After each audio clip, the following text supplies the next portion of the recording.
Chasing that money, living for the thrill, aiming for the top, gotta make the kill. Street smart, no room for the weak. Cross us once, you'll feel the heat. Taking what we want, we don't ask for permission. Running with the wolves, a dangerous coalition. Living on the edge, no time for hesitation. Hill Shit Podcast, where the bad boys reign, never following the norm, always causing pain. What in this city, ain't nobody in the way. We're the kings of the night, here to stay.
Chasing that money, living for the thrill, aiming for the top, gotta make the kill. Street smart, no room for the weak. Cross us once, you'll feel the heat. Taking what we want, we don't ask for permission. Running with the wolves, a dangerous coalition. Living on the edge, no time for hesitation. Hill Shit Podcast, where the bad boys reign, never following the norm, always causing pain. What in this city, ain't nobody in the way. We're the kings of the night, here to stay.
in the game, always playing it cool. Living fast, we ain't slowing down. Always ready to turn it around. Heel shit podcast, where the bad boys reign. Never following the norm, always causing pain. What in this city, ain't nobody in a way. We're the kings of the line, here to stay.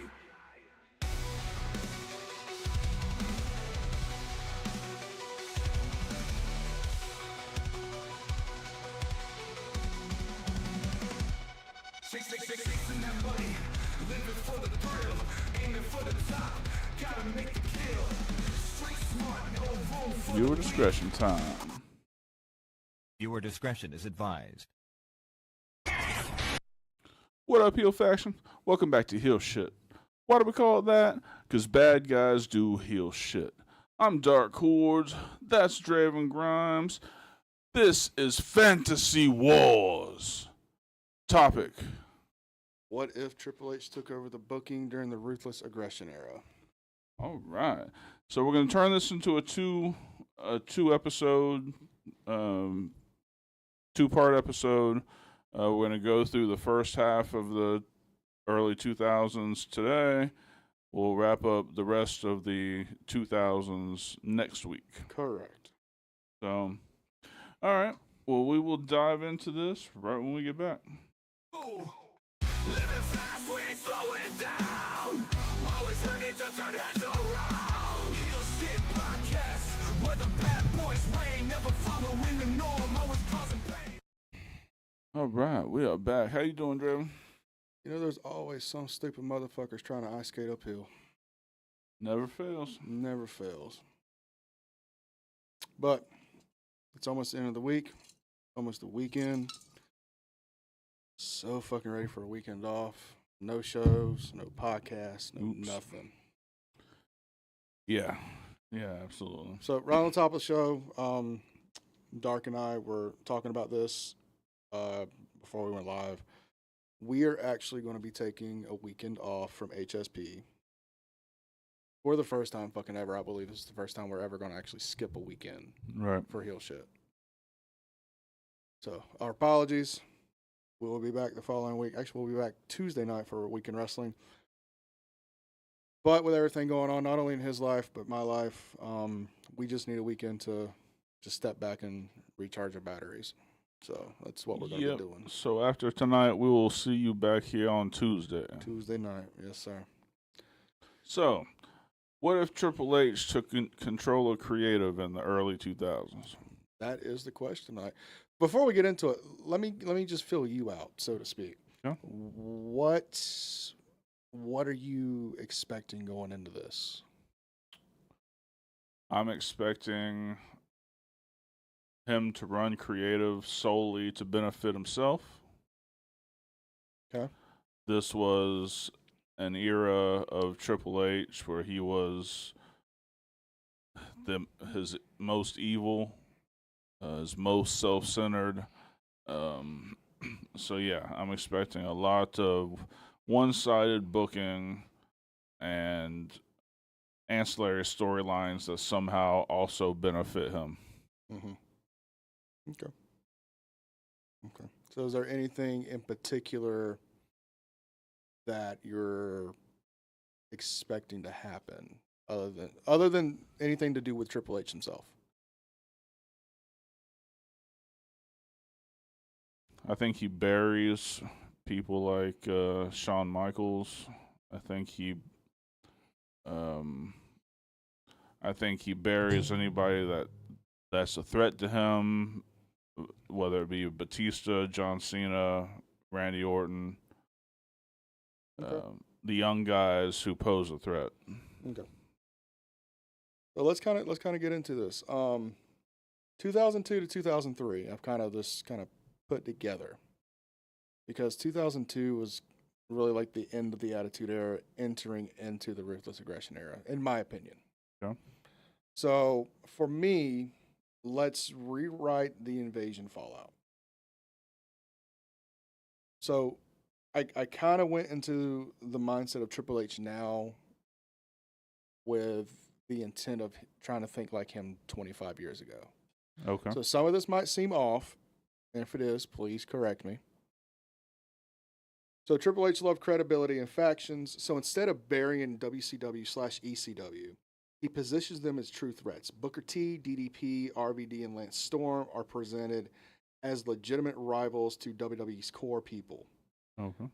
We have Evolution form earlier than 2003. We have them form in 2002. So we immediately pull Randy Orton up from OVW, put him immediately within Evolution before he had that shoulder injury. Mm-hmm.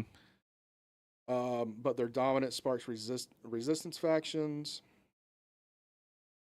Probably pull back at the NWO, but do another version of that. We can talk about that at a later time.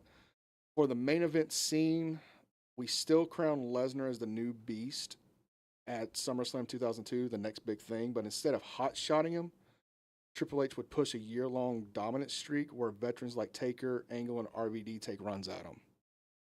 Okay. We push Benoit, Guerrero, and Jericho into higher pay-per-view placements, building the credibility for the smaller guys Okay. much sooner. And as far as the women's division, we got it headlined by Trish and Victoria headlining pay-per-view cards with 15, 20-minute wrestling matches, setting a new standard for the shortcut and the bikini contest. Okay. So that's where I'm at 2002, 2003. Not really doing too much to change anything. But I figured with how Vince buried the invasion angle, like as soon as it was fucking over, and all that talent went to waste, with the exception of Booker T, at least in my opinion, with the exception of Rob Van Dam. We need to use them more than just mid-card. I want to put them as a viable threat. And I'm not saying WCW/ECW goes over in the end. Obviously, you know, the Fed's going to go over at the end of the storyline. But to put Booker T, DDP, RVD, and Lance Storm, who, by the way, Lance Storm is hugely underrated. Usually, yeah. 100%. Now, granted, his mic skills ain't the best, but when you put him with somebody like RVD, with the DDP, with a Booker T, you make him into a faction. And you have someone like Evolution kind of come together to kind of rival this faction and have faction wars, so to speak. That was my mindset going into this, was to build some legitimate stars that did not get their dues in this time frame. Right.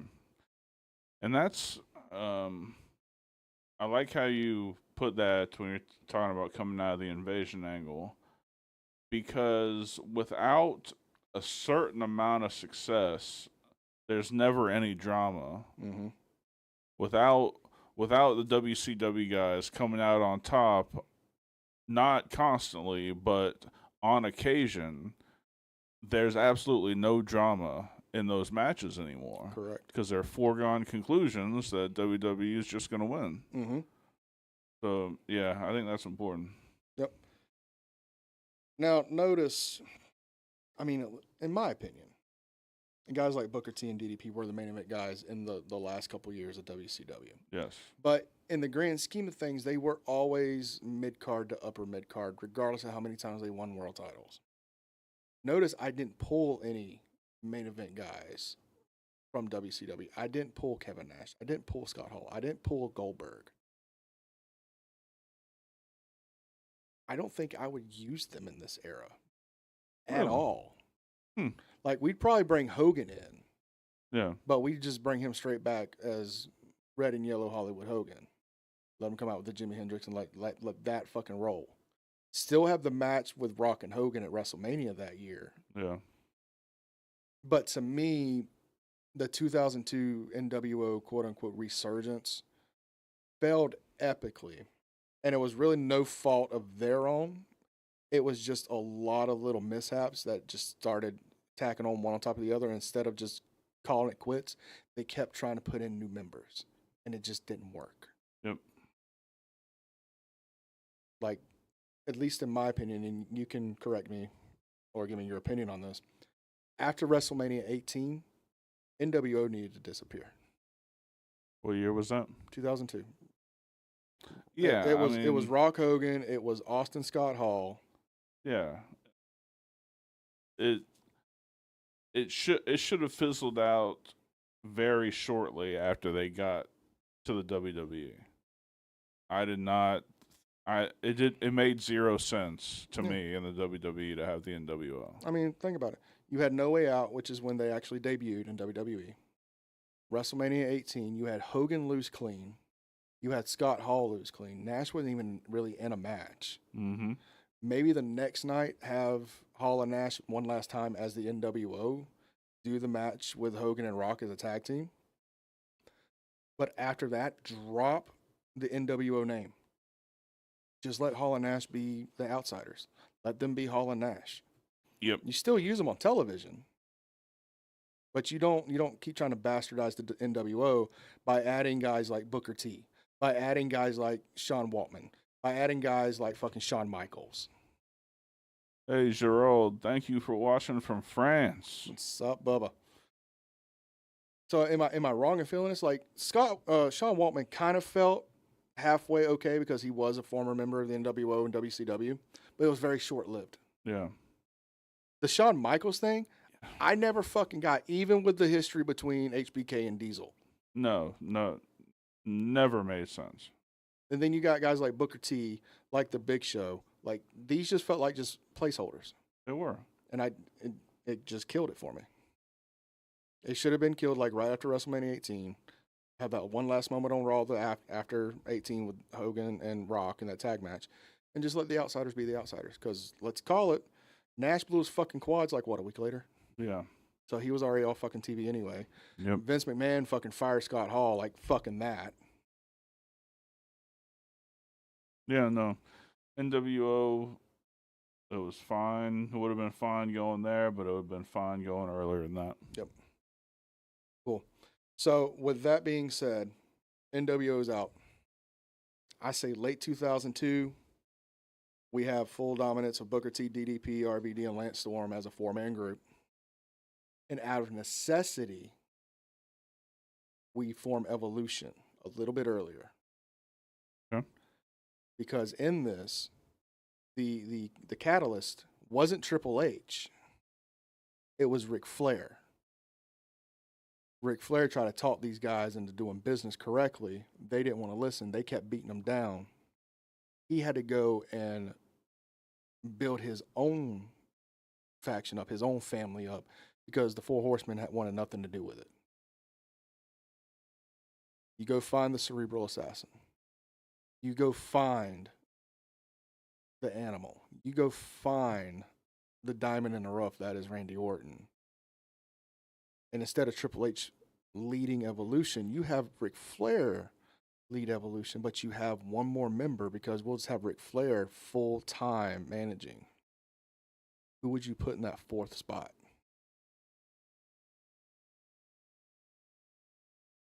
Well, the smart money would be Jindrak.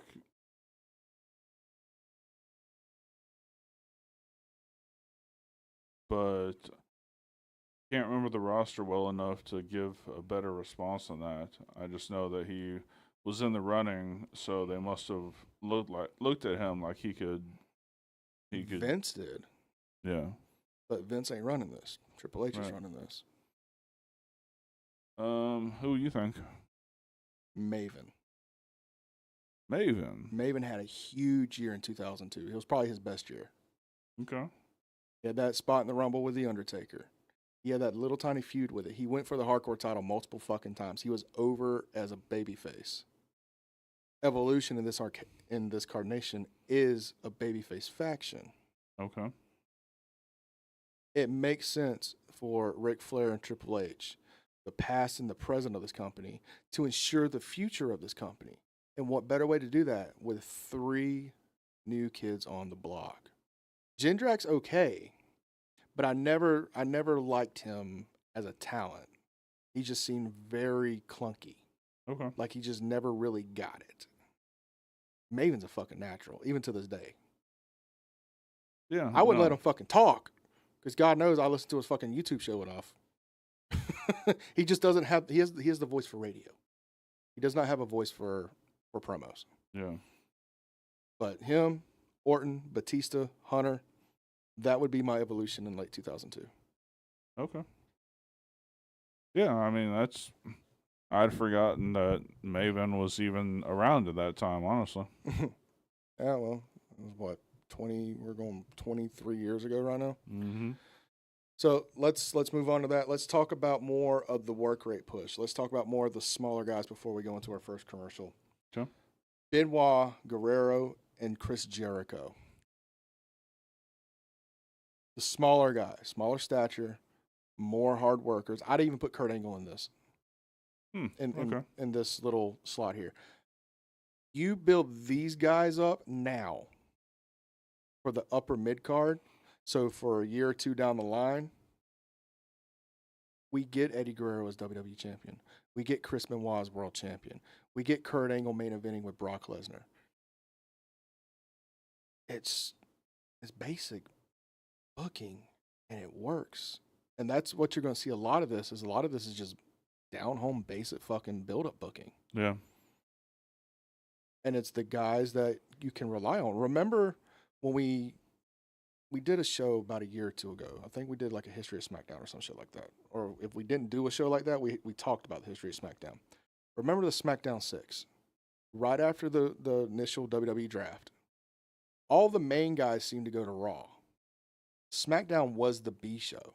Yeah. But because of that, you had this set core guys who went out there and busted their ass and actually turned SmackDown, at least in my opinion, to the A show because it was where wrestling was, not the entertainment. Right. And it was Guerrero. It was Kurt Angle. It was Chris Benoit. It was Rhino. Kind of want to do the same thing here. I really don't want to fuck with history too much here. Mm-hmm. Because let's face it, your mid-card guys today are your main events in 5 years. Sure. As much as it pains me to say, don't let Edgar ever fucking hear this. The way Logan's going now, 5 years, he's going main event. Yeah. I think so too. But So how do you feel about the build up for that current stature of talent? oh, the the build of those talents, I agree with wholeheartedly. I mean, they should have been like right up there with always challenging for, or at least in the title hunt for both belts. Mm-hmm. You know, Chris Benoit and Eddie Guerrero are world class talents, some of the greatest talents in history. Yes. But you still got, who else was in the smaller group? I had Malenko. by this time, he kind of just transitioned over to the backstage stuff because he had concussions and stuff. But Rey Mysterio was involved in this. Edge was involved in this. Rhino was involved in this. Yeah. No, I'm there with you. I am very surprised that you've got Triple H booking kind of for the good of the company, not just for the good of himself. Well, remember, like I said, I'm trying to take today's Triple H and trying to get in his brain 25 years ago. Yeah. Because let's face it, sometimes the ultimate babyface turns into the most diabolical heel. Absolutely. And remember, we're coming fresh off the invasion angle at this point in time. He was nowhere near any of the invasion angle because of his quad injury. He missed all of that shit. Right. So what if he felt like it was his due diligence because he missed the initial invasion angle that he has to take care of this problem now because of the invasion angle wasn't fully taken care of before? You definitely see your thought process there. Okay. All right, so let's wrap up 2002 to 2003. I want to talk about the women's division. Like I said, Trish and Victoria headlining the pay-per-view cards with 15, 20-minute wrestling matches. Yes. Instead of the bra and panties bullshit, instead of the standards of that time. Yeah. Obviously, Trish and Victoria. Love Victoria to death. Friend of the fucking show. Awesome person to talk to. Lita, same thing. Molly Holly, very underrated at that time. Very. Jacqueline, very underrated at that time. They had a great women's division back then. It just wasn't utilized correctly. I would want it utilized correctly here. I don't want to rely on the puppies. I don't want to rely on tits and ass on fucking TV every fucking week. True. I want to show these women off as professional wrestlers. And I might be sounding like Jim Cornette, and fuck you if I do, because me and him share a lot of the same thought process. But if you're going to be on a pro wrestling show, wrestle. Wrestle. It's shocking how logical that is. Mm-hmm. All right, so anything you want to add on to the women's division part before we go into our first commercial break? Have you thought about who are the champions at this point? Champions, let's see. I wouldn't split into 2 world champions. I still have the one. Okay. I would probably have Lesnar be that champion, like I said, so he can go into these feuds with Taker, with Kurt Angle, with RVD, with The Rock before he went to Hollywood. We'd make it to where Austin never fucking left, because we wouldn't have that fucking match on Raw where he fucking got squashed. Like, Austin would stay around. But it'd be Lesnar. Okay. I would have, just like he won it before, he won it from Hulk Hogan, have him beat Hogan for the belt. That's how we get Hogan off of television. And we have Lesnar and Heyman go on this monster run. That's how I do it. Okay. Okay. I like it. All right. Well, let's throw it to our first commercial and then get into the next year. Mm-hmm. What up, Heel Faction? Today's day and age, internet security is of paramount importance. That's why today's sponsor is Surfshark VPN. Tell them about it, Draven. It was really quite simple. VPNs are the way of the future. Keeps your stuff secure, safe, and out of hackers' hands. You want to go watch Netflix over in Japan? Flip that shit over.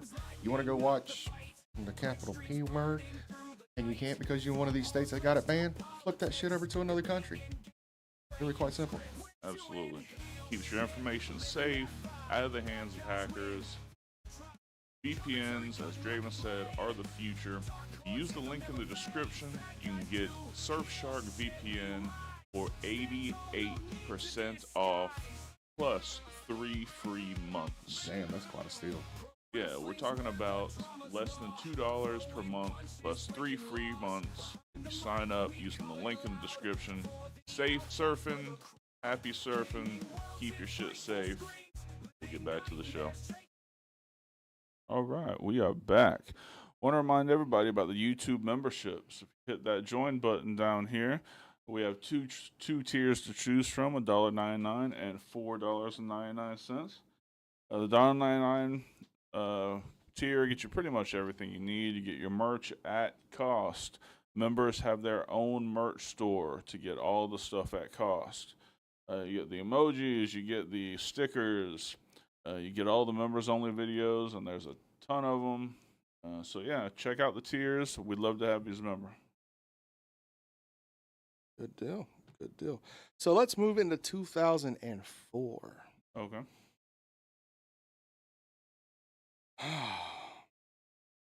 So we're going to start with Chris Benoit. And before we get any further into this, let's establish now, as far as Chris Benoit goes, we're talking about the art of Chris Benoit. We're not talking about the person, Chris Benoit. Yeah. The performer, the artist.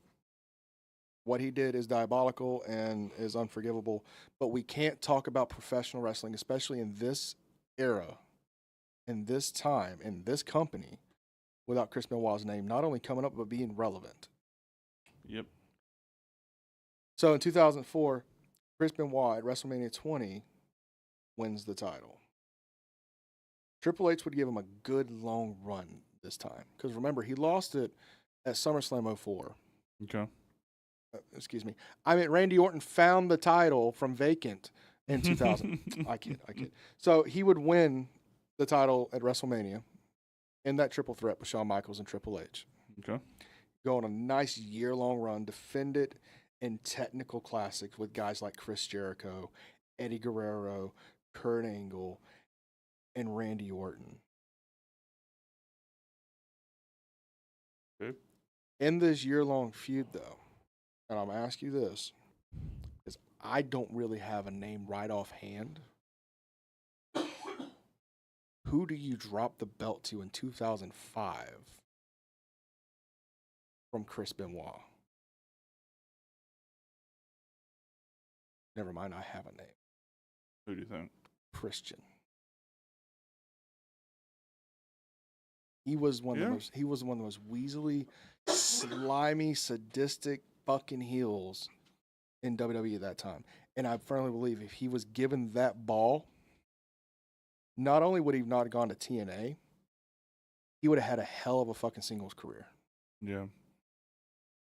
But who would you have thought? Take it from Benoit. Is Benoit babyface at the time? Yes, Benoit's babyface during the whole title run.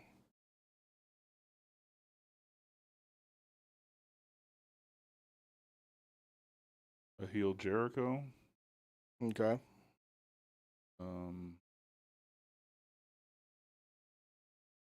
The What about Edge? Would you put it I on was about Edge to a say- year early? I was about to say Edge before you said that. Yeah. Yeah. Yeah, I'd be happy with either one at that point in time. I'd be okay with either one of those. Okay, so let me ask you this question. Why not Randy in this point in time? Do you still think he was too young, too brash, too cocky? Probably the last one. Too cocky? Yeah. Well, remember, this is the year in real life, in canon, that he had that year-long feud with The Undertaker. It started at WrestleMania, ended at Armageddon. Right. And I don't know about you, but if you go back and watch it, at least from my point of view, you kind of see Randy mature throughout this feud. You know what I'm saying? I'm right there with you. But I still think Christian would have been the perfect guy to do it because he never got that opportunity in that time frame. Yeah. And he could go. I mean, it would be a legit win over Chris Benoit. Okay. Good deal. Good deal. So let's flip the script. Let's talk about Eddie Guerrero's title run. He only held it from No Way Out 2004 to the Great American Bash 2004, where he won it or where he lost it in that bloody, probably the bloodiest match in WWE history that I can recall against JBL. Yeah, true. Holy shit. The fact that he was alive afterwards is fuck. So instead of that, we have his run also last into 2005 with a year-long feud with Kurt Angle. Then, during this year-long feud, we have Brock Lesnar not only stay in WWE, he wins the initial Money in the Bank ladder match at WrestleMania 21 and cashes in on Eddie Guerrero to end the title feud. Your thoughts?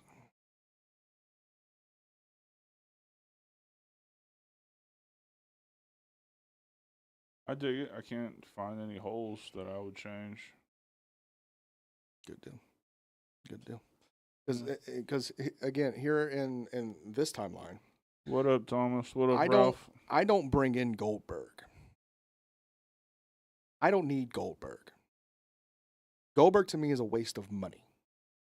Because you're not going to get that same Goldberg from 97.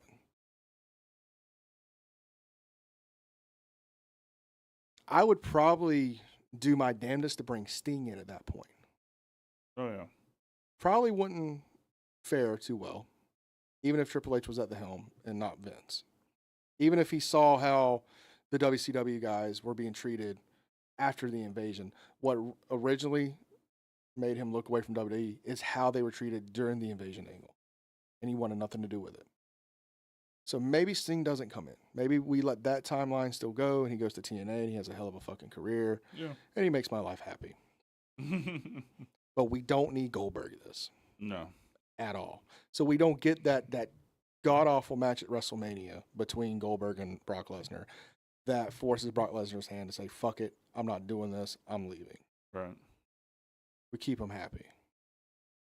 We don't put a championship on them because we want to build up this next generation. I say next generation. Brock is technically that next generation, but we want to build up these guys here so that when Brock gets the title, he can run with it. So we keep them in top feuds with guys like Kane, with guys like The Undertaker, the big guys of the shows. Establish him as the beast. Establish him as the next big thing. That way, when he cashes in Money in the Bank against Eddie Guerrero, there is a foregone conclusion that he's actually going to just take the title. And that's how we keep him going. Good with that? Okay. So, we talked about Randy, right? Randy's a little slow burn. So instead of Orton's rushed babyface turn and flop Yes. out of Evolution, Yes. we have Evolution fracture gradually with Orton as a cocky heel apprentice who grows into his role by 2005, 2006. We keep him heel the entire time. Yeah. We have Ric Flair break off with him. Okay. The dirtiest player in the game teaching the newest player in the game. We don't get the Cowboy Bob Orton shit. We still get the feud with The Undertaker in 2005. But it's more, I hate to keep saying this name because it's Triple H. It's more cerebral. It's more thought out. It's not just thrown fucking together. And we get the cockiness out of him early. So maybe 2009 Randy Orton really turns into 2007 Randy Orton. Yeah. He matures a little bit faster. What do you think? No, I definitely think that turn of face at that time was a horrible idea. I mean, you can just look at, he looked like a heel. He looked like a cocky little shit. Mm-hmm. Like, you couldn't wipe that look off his face. So, you can't turn that guy babyface. It's not a good look. So, yeah, I agree. Keeping him heel that whole time. Yep. And maybe he does become the ruthless killer by 07 and 08. Yep. So, we got a note right here from the Nosebleed show. I am glad that JBL got a run, and it wasn't as bad as people said it was. When I watched it, it was entirely on my own. I agree with that. And at the time, I was 14, 15 watching this. And I hated Bradshaw. I hated the fact that he turned his back on who he was. I hated the fact that he turned his back on his best friend. And it turned him into the biggest heel I've ever hated. Next to 90s Jeff Jarrett. And it worked. Looking back on it now, it worked. Back then, I didn't want him on my fucking television screen. I didn't want to hear anything he had to ever say. Yeah. But that's what you want a heel to be. And I was good with it. Yeah, looking back on it, it was a good run. Mm-hmm. Let's see, he also had one more. You could still have his father as a parental role, along with Flair being the professional mentor. Yeah, but at that point, egos clash. And then he gets put in the middle of, you got to choose between your father and your mentor. Yeah. And I don't want that. Yeah. Maybe like down the line when like this needs to kind of just legitimize like he's that dastardly heel. We have his dad kind of come in like, hey, this isn't who you are. You are shaming the Orton name. And probably have him do like a nice little beatdown or some shit like that on his dad and get him off TV. Or even have a match with him, as long as he don't bleed, because we don't need hepatitis. That's how I would do that. Yeah. If you had to have Bob Orton on fucking TV, the concerned parent role, that's how I'd do it. Yeah, So, most likely. So the last thing for 2004, we didn't really talk about in 2002, 2003, tag teams. Yes. My bread and butter. Triple H loves stables. We figured that out. He loves tag teams, even just throwing shit together. So expect a stronger tag team division. Dudley's the world's greatest tag team. Rey Mysterio, RBD, La Resistance. We keep Goldust and Booker T together. Because fuck you, that was hilarious. I love that tag team. It was good shit. William Regal and Eugene. Like, we keep it all, but we put them on this pedestal, and we make them more legitimate than what Vince ever did. Make tag team wrestling matter. Because remember, the early days of NXT, especially when Triple H had that shit fucking going full throttle on the black and gold, tag team wrestling was as important, if not more important, than the title match itself. Yes, indeed. Thoughts? Absolutely. Oh, shit. And be unbiased. Don't be biased because, we like tag team. Well, I mean, I'm looking through with my eyes. I mean, I don't think you can look objectively at WWE in its history and say that they've put enough emphasis on their tag team division. No, It's not overall. historically been so much weaker than the singles division. Mm-hmm. So even objectively, I love the idea. More tags, more tag wrestling. Hell yeah. 100%. Hell yeah. All right, so anything you want to add on for 2004 until we go into 2005? I don't think so. Let's throw this on bitch to a commercial break, pay some bills, and we will be right back. All right. Let me introduce you to our new sponsor, Smackin' Sunflower Seeds. Check this out. They sent us this huge box of samples with all these amazing flavors. From traditional flavors like the OG and ranch, unique flavors like cinnamon churro, and my favorite, backyard barbecue. Absolutely, man. Let's not forget the garlic parmesan, the cracked black pepper, and my personal favorite, the maple brown sugar. It is grade A, phenomenal, my guy. So me, Draven, and Miner all sat down, went through all these flavors. Of course, we each had our favorite, but one thing we agreed on, this is an amazing brand. If you're a sunflower seed eater, you definitely need to check this out. If you're not a sunflower seed eater, you still need to check these out because they got a flavor that you like without question. Miner's favorite was dill pickle. I like the barbecue. Use the link in the description and enjoy. All right, we are back. So we are on to 2005. Hold on. Elwood's walking over here and moaning. Oh, he just got home from wrestling training. Oh my god. Oh. Is it for me?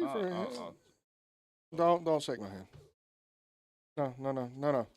Oh, wrestling school homework. Hold up. Before you get that wrestling, where the fuck are my tights? I know you still got them. This is wrestling school homework. It says Elwood needs. What you gonna do? Bump on the ground?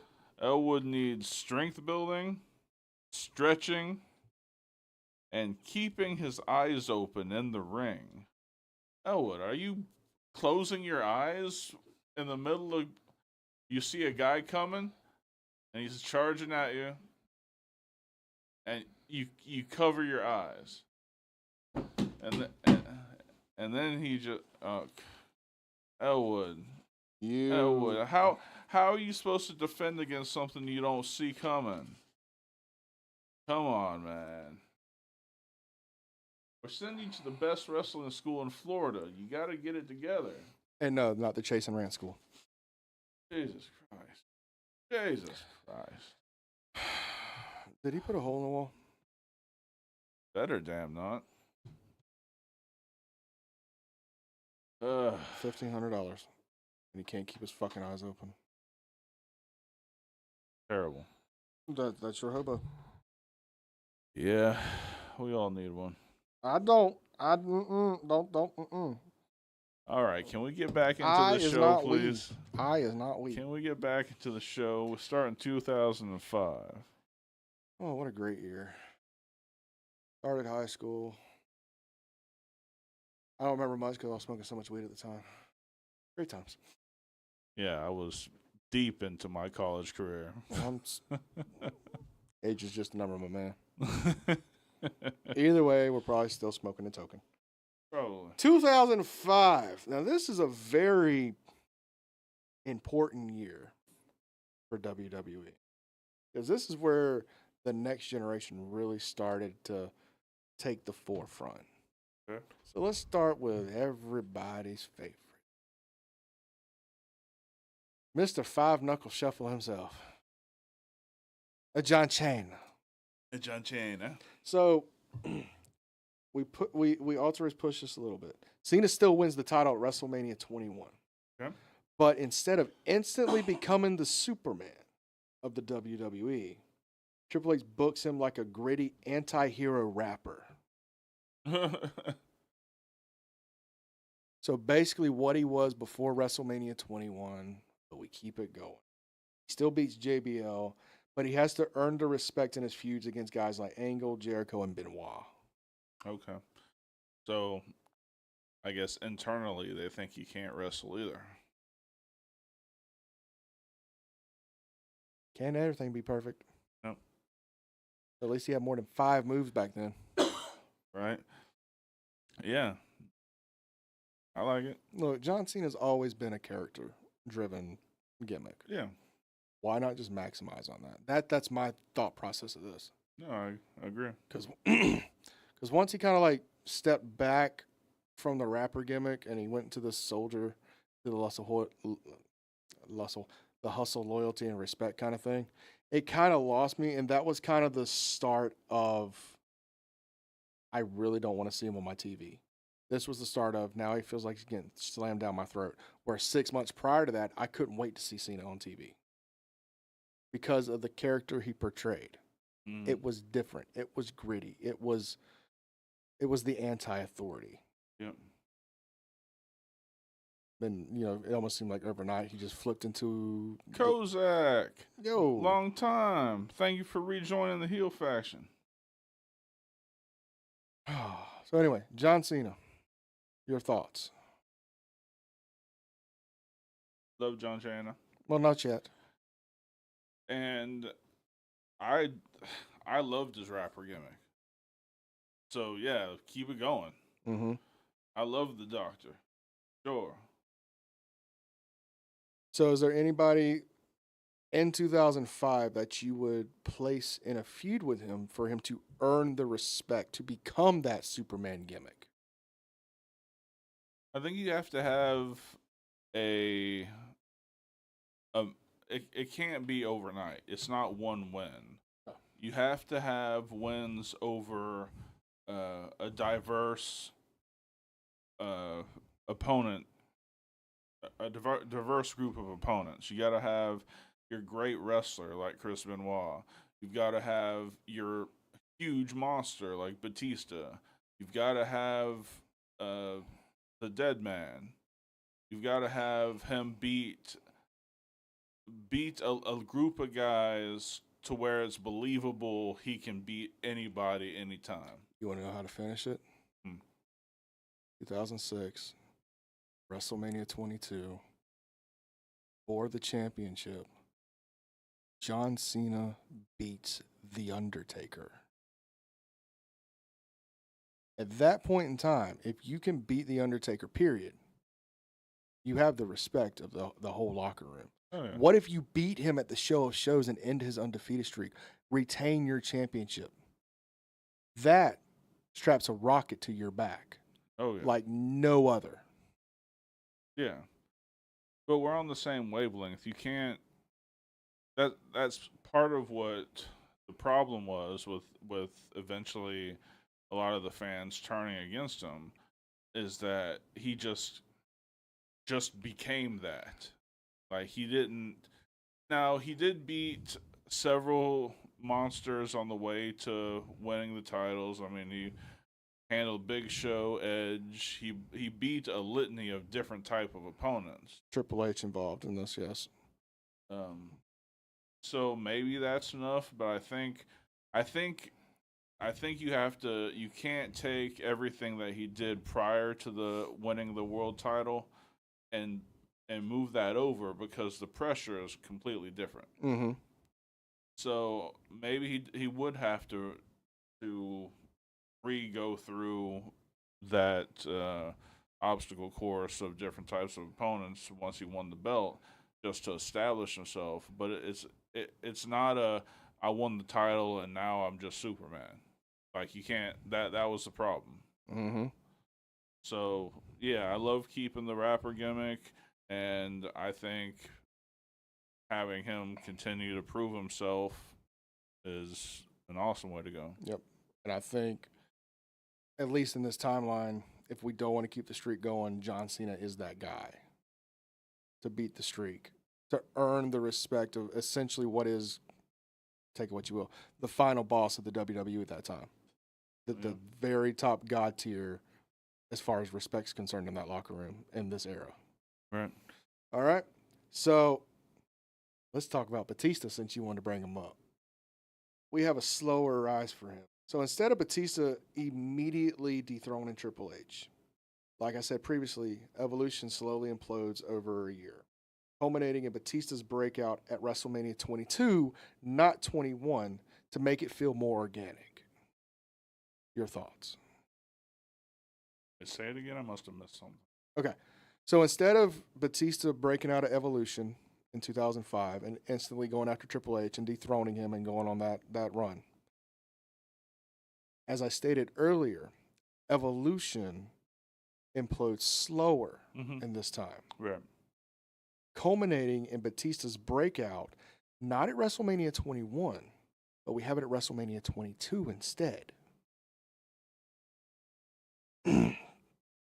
This allows him to feel more organic in his babyface turn.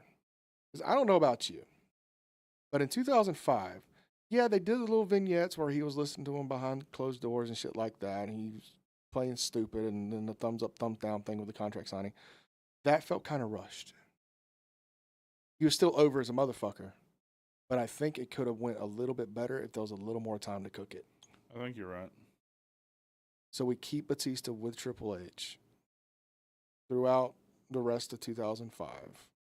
Towards the end of it, that's when you blow it off. That's when this shit with Randy Orton and Ric Flair fucking happened. That lets them to go do their own thing. You have Batista and Triple H here starting at, let's say, Survivor Series. Okay? Mm-hmm. Have it go into the Royal Rumble. Have them have one eliminate the other and have the other one come back in to eliminate blah, blah, blah. It's classic bullshit. And then you have that blow off between Hunter and Batista at WrestleMania 22, not for a title, but for fucking respect. And then from there, you have him go after the world title afterwards. Okay, I can follow that. Yeah. Thoughts, queries, concern, comments, insults. I like where you're going. I don't know why you wouldn't keep him rocketed as fast as he was in reality. Seems to me like he was just a star waiting for that escape from this faction to shine on his own. Why wouldn't you go ahead and do that? Then how will we explain the Randy Orton breakout? This all culminates because in mid-2005, Evolution starts breaking. Correct. Not immediately breaking because Randy won the world title here. Not immediately breaking because Batista chose one brand over the other. Yeah, so they just slowly move apart. Yes. Until the point And then, Randy and Rick are on their own thing. and Triple the H other is two- Triple H is Okay. feeling overshadowed by Batista, who's starting to organically get over more with the crowd. And once this fucking happens, they have them stay together for a couple more weeks, maybe a month or so. And then Triple H finally snaps, asserting Batista as that babyface. And they go on a long feud where I don't know if this has happened in WrestleMania, at least not to my knowledge. But you have Triple H and Batista work WrestleMania that year, WrestleMania 22. That becomes the number one contenders match for the World Heavyweight Championship. Because remember, in this WrestleMania 22, we have John Cena versus The Undertaker for the WWE Championship. Right. And for this WrestleMania, it's Rey Mysterio versus Randy Orton for the world title. That's true. Yeah.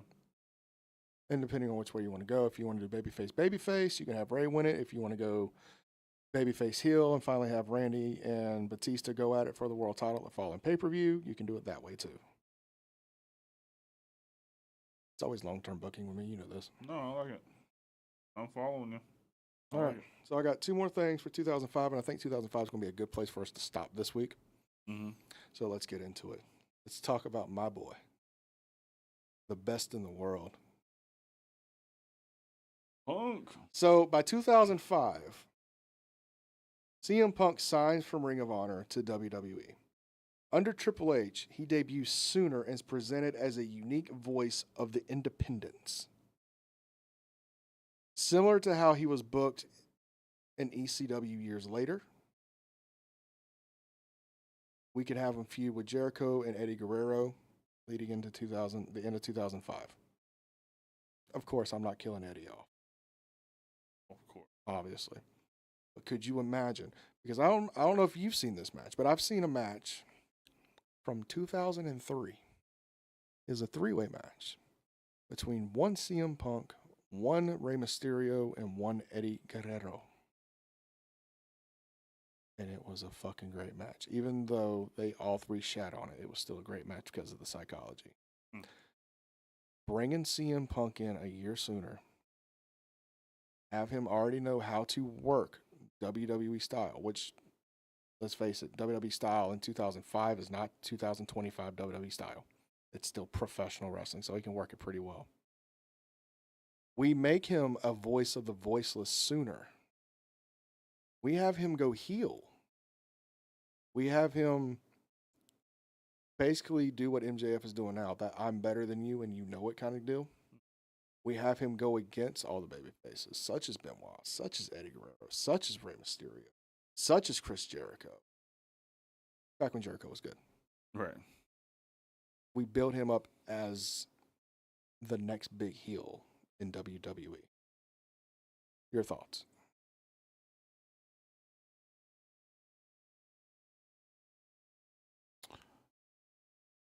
I'm trying to think of things that I would change on it, but with it being in the world that we're fantasizing about right now, I think it's perfect. I'll see him Punk booking usually is. Yeah. I mean, okay with the Punkster. Yeah. And even if you want to take it one step further, let's say WWE has a working relationship with Ring of Honor as a developmental kind of deal, and they bring Punk on as the Ring of Honor World Champion on WWF television. Similar to how Kevin Owens did the NXT title over the United States title when he did that debut with John Cena. Yep. Where this title means more than any other title, even if it is the WWE Championship.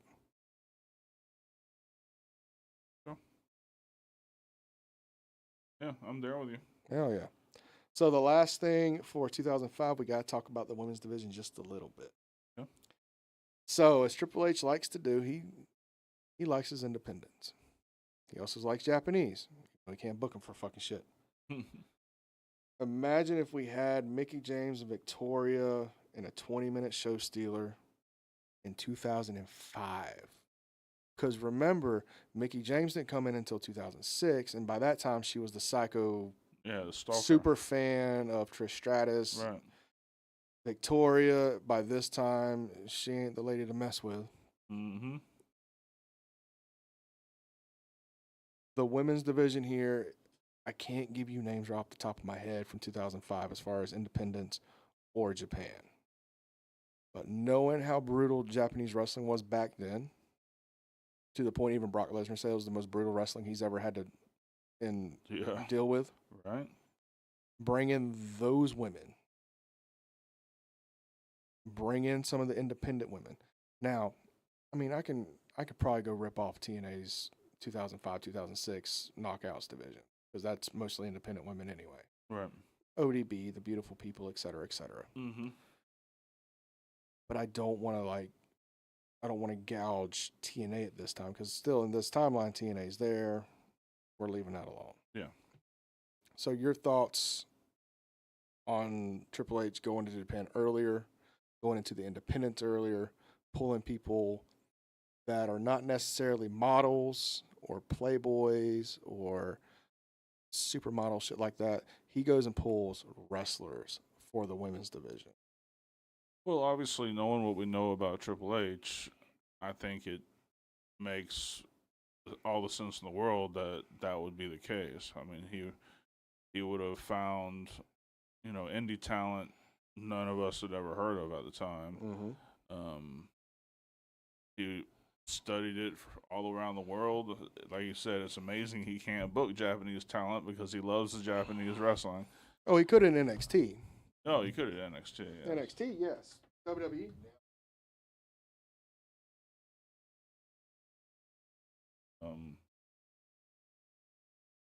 I will not make a sense.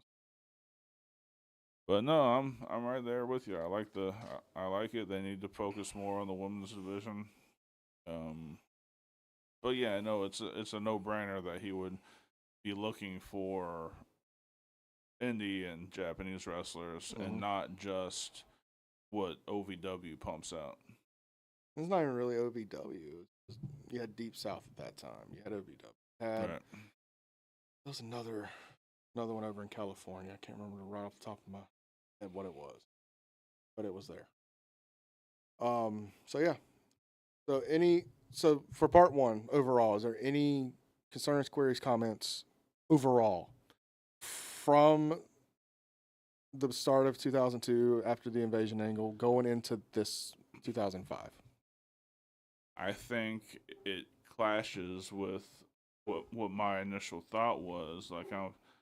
It doesn't sound like he booked everything with a selfish look, selfish intent from it, which the Triple H back then, at least, the In character was all selfish, all about him. Mm-hmm. So, pleasantly surprised that he, in your world, wouldn't have booked everything to be for his benefit.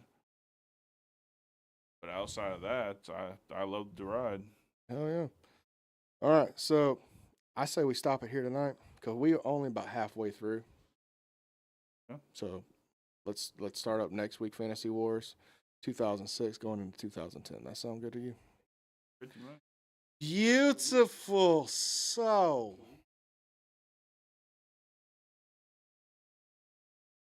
what do you got?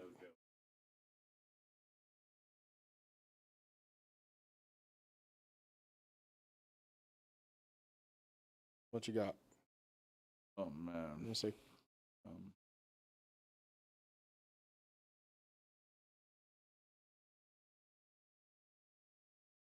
Go ahead. Yeah, Kozak. I want everybody send all their love out to Kozak. He's one of the members of the heel faction here. Today, he found out that he had a pretty far, a pretty late stage cancer, and he's made a couple videos on it. If you want to follow the TW Kozak, he's been posting in the chats.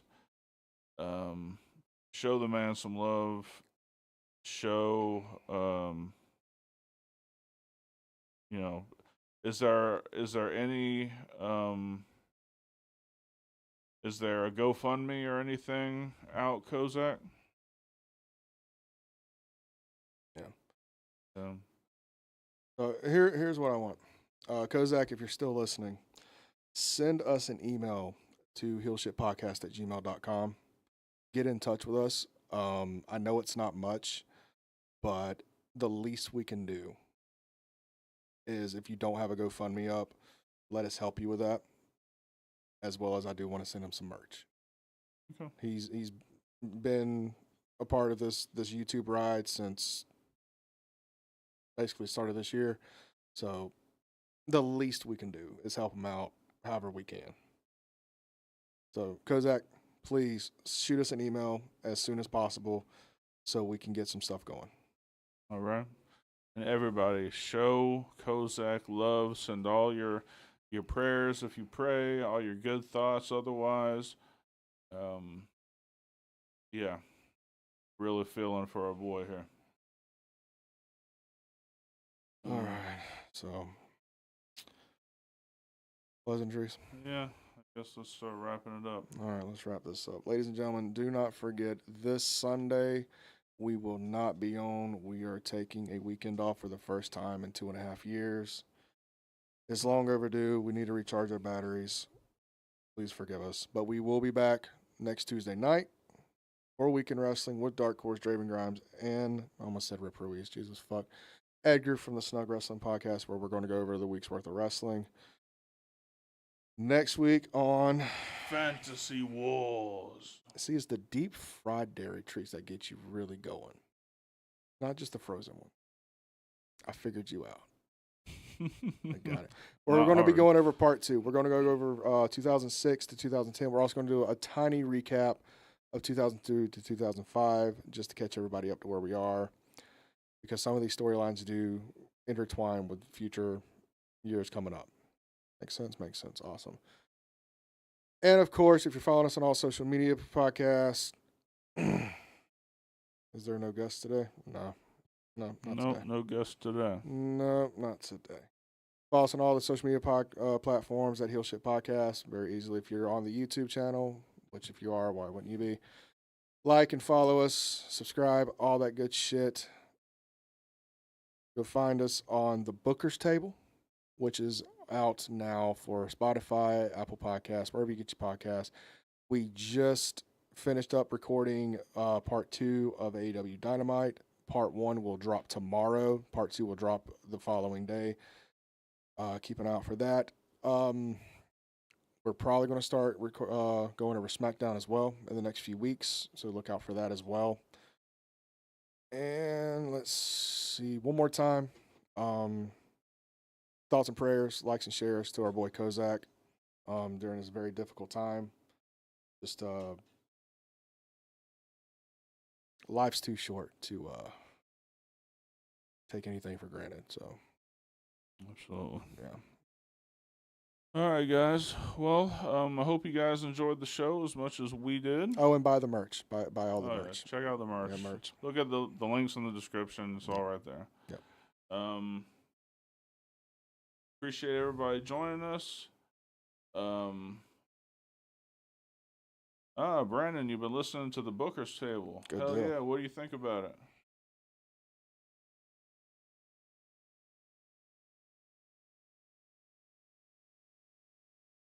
Well, he'll respond when he can. Yep. So for Draven Grimes, I'm Dark Cordz. This has been Heel Shit. Why do we call it that? Bad guys do heel shit. Hey. Cancer sucks. Shit podcast, where the bad boys reign, never following the norm.